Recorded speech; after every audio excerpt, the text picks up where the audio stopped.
Hey everyone, Shawn Clement here. We're gonna show you how grass whips, hockey sticks, hammers, and a multitude of other tools are gonna help you simplify the game beyond belief so that you can evolve into the golfer you're supposed to be. Enjoy. Hey everyone, Shawn Clement here at the beautiful Royal Quebec Golf Club in Quebec City, Canada. And today we're talking about how to relieve your fat shots. And we get that question a lot. So the first question we need to answer is, what's your focus? What are you trying to do? If you're trying to hit the ball, I say good shot. Because if the ball is your target, then you're sending the energy of your swing in the direction of the ball. And the peak speed is going to be at the bottom, and it's going to pull you in toward the ball.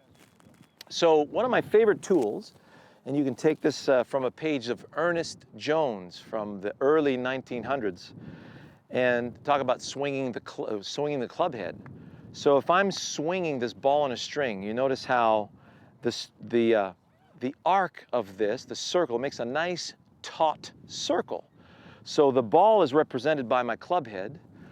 The string would be the shaft in the arms, and where the string is attached would be my shoulder sockets.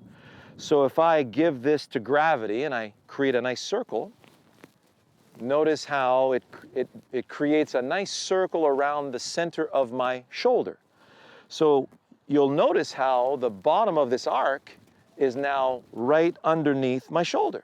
If I take both arms and put them together, both hands to take my grip, the center of my swing now becomes the sternal notch where the two clavicles join the rib cage. So when I allow the arms to swing freely around that point, I start generating some nice G-forces in my swing, and those G-forces are going to stretch out my circle. Now we need to what we need to do is have the right distance between you and the ball. And many of you, so let's say if I tee up my ball here, many of you take a wonderful practice swing, and you haven't seen where the blur of the club is passing. For those of you who shank, it's the same thing. If I don't see where the blur of the club is passing, I don't have a reference as to how far I need to be from the ball. So I can see from the scuff on the grass or from the blur of the club that the club wants to pass on this line. So I take my posture. Notice I don't do that and then stand up and come to the ball.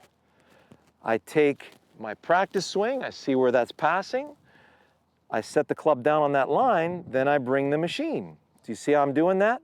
I don't reach for it, I don't walk towards it without my club, I bring everything together.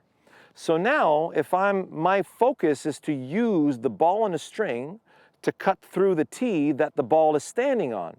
So if I cut through the tee and along the surface of the ground, how am I going to hit that fat? However, if I say, oh yeah, this is all fine and dandy, time to hit the ball. So now I'm precipitating myself toward the golf ball.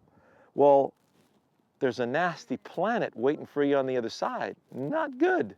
So as you come through the ball, now you're going to gouge the ground.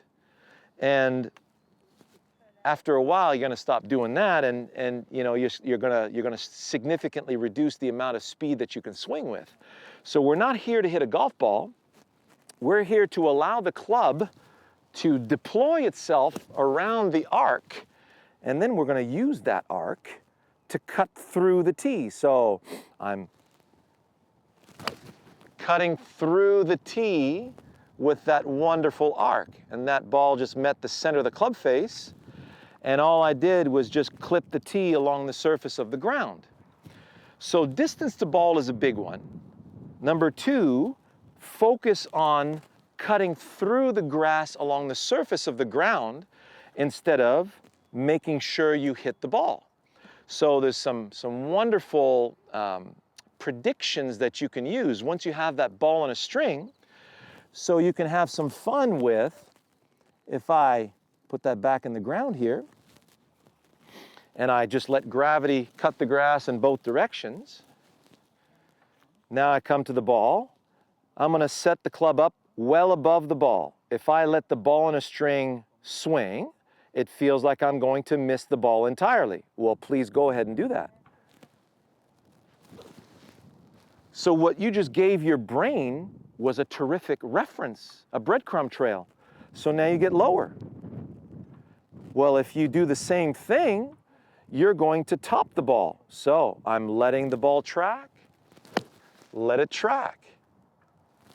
Wasn't that a beautifully top shot? Impress your friends with some trick shots here. All I'm doing is I'm predicting what's going to happen when I let that ball on the string, revolve around that center. So if I'm here, I miss. If I'm here, I top. If I'm here, I'm grazing the grass. Jack Nicklaus, Greg Norman, so many of the top players through history never grounded their clubs. Isn't that interesting? The club was always slightly in the air. Why? So that it felt like the swing was already in motion. That's huge, isn't it? It's dynamic, not static. So if I set up and I'm too close, I got too much slack in my rope, well, there's a fat shot in the making right now, isn't it? So if I get too close because I want to stay in control of that and I ground the club too much, well, I can't go to the target now because there's no way through it. Now I'm stuck going after the ball. But if I predict, there's where my swing is passing, bring that in, I miss, I top, I thin, so let's hit an intentional thin shot. If I let it revolve around my center, I'm going to just nick the top portions of the grass. I'm letting it swing, letting it swing. So notice how that tee was very flush with the ground here, and I barely nicked the grass, and I hit that ball intentionally thin. Fantastic when you're in the fairway bunker. Fantastic when you're on a rain-soaked fairway and you don't want to take that big beaver pelt. That's what we call them over here, okay? And, fantastic when you have to peel one off a cart path and you prefer the lie in the cart path than the disaster waiting for you just off the cart path. So this is a very important shot for you to master. And then now if I want to hit it flush, then you'll notice that ball position, the prediction of ball position is massive if you don't want to hit the shot fat. So it's really important that you know where the bottom of your arc is. So here's my ball and a string again. Can you all see where the bottom of that arc is? You can see the blur, right? So right now, the bottom is way too far behind the ball. So I'm either going to hit the ground first or top the ball on the way up. So if it's either fat or thin, most likely it's your ball position. Well, let's make a prediction on that. Here's my ball and a string. So notice it's bottoming out here. If I'm over here, it feels like the sole of the club is going to bottom out and top the ball on the way up. In order for me to get to the ball, I'm going to have to go way left. If the ball's too far back, now I have to reach back to hit the ball. In that effort of reaching back, very easy to hit the ball fat. Also, if I'm in the right position, but I go for the ball, see how I got way out in front? If I get way out in front, I got to hurry up and hit the ball before I miss it. Another chunky shot. So stay with your task. I'm letting the ball and a string go through the tee or along the grass, along the ground in the direction of my target. If I stay along the ground in the direction of my target, look at how my head remains steady behind my hit. And that's going to eliminate any possibility of hitting the ball fat. So I'm going that way. I have an intermediate point. If I go that way, I miss, I top, I thin, I flush. I dig, I flush. So now, if I play the ball too far back, can't go that way. Got to reach back. Can't go that way. Got to lunge forward. I can go that way. So if I only let the ball on my string revolve around its center,